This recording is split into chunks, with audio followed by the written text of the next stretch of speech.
Llévame a donde vas.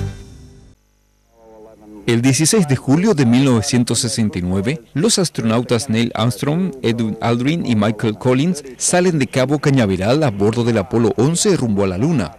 4 días después, el 20 de julio de ese año, se produjo el gran acontecimiento. El hombre pisaba por primera vez la superficie del satélite de polvo blanco. Cuando el módulo Eagle aluniza en el Mar de la Tranquilidad, las imágenes en vivo son seguidas en televisión por millones de personas.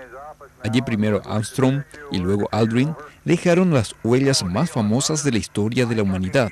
La misión, la cuarta de la serie de vuelos tripulados Apolo, inicia la exploración humana de la Luna. Los astronautas recorren el terreno por más de 2 horas recogiendo 22 kilogramos de muestras de suelo y rocas lunares e instalando instrumental científico para detección de sismos, partículas solares y un reflector láser.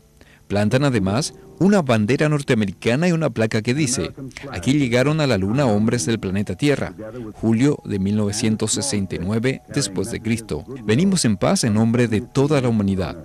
Después del que, en palabras de Armstrong, un pequeño paso para el hombre, pero un gran paso para la humanidad, los 3 volvieron a casa el 24 de julio. El sueño se había hecho realidad.